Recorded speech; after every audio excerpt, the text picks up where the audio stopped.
विषय काय साहेब की याच्यामध्ये आम्ही आंदोलन कशाला करतो की तिथलं कनेक्शन तुडू नये म्हणून तुम्ही परत तेच आव्हान करा. जवळजवळ आता तुम्ही हे करताना कधी सांगायला पाहिजे होतं, मागच ते पाणीपट्टी फाडताना वगैरे त्या प्रशासनाने आम्हाला सांगायला पाहिजे होतं, असं इथलं शेतकऱ्याचं म्हणणं आहे.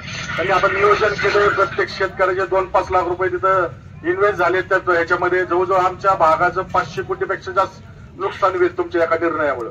आणि सगळ्यात महत्वाचं, तुम्ही आता 2002 साली तुम्ही नव्हते इथं, अतिशय म्हणजे 0% पाणी साठा असताना त्या ठिकाणी 2-3 विहिरीवरनं 2-3 तालुक्याला पाणी गेलेलं आहे, अशा प्रकारची परिस्थिती. त्याच्यामुळे तिथं काय, आणि बाकी लघु प्रकल्प तुम्ही बंद केलेलेच आहेत सगळे.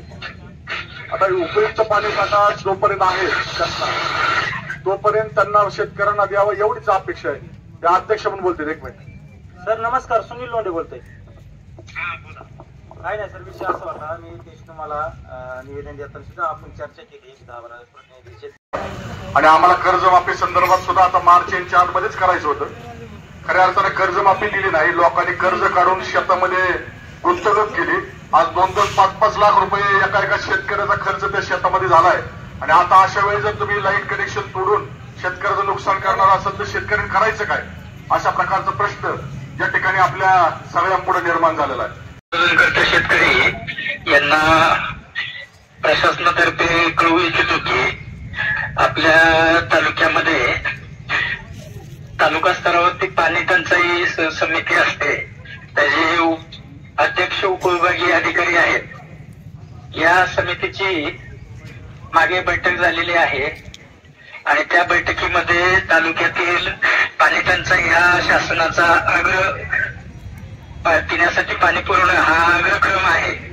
शेतीसाठी पाणी पुरवणं हा उन्हाळ्यामध्ये क्रम नाही आहे. त्यामुळे आपल्याला जे काही सर्व तलावातील पाणी आहे ते पिण्यासाठी राखून ठेवण्यासाठी आपण जे काही शेती पंपाचे कनेक्शन आहे ते बंद केलेले आहेत किंवा ती प्रक्रिया सुरू आहे. याच्यामध्ये आपल्याला नागरिकांना पिण्यासाठी पाणी हे खूप मोठं आव्हान यावर्षी असणार आहे. मागचं 2024 हे वर्ष मागच्या 100 वर्षातलं सर्वात उष्ण वर्ष होतं आणि त्याच पद्धतीनं हे वर्ष सुद्धा जड जाणार आहे आपल्याला. तर त्यामुळं आपल्या सर्वांना मी प्रशासनातर्फे आवाहन करतो की प्रशासनाला सहकार्य करावं.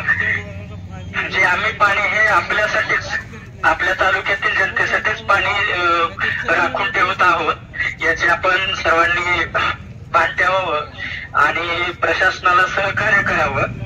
याबाबत जे काही निवेदन असेल तुमचं ते आपण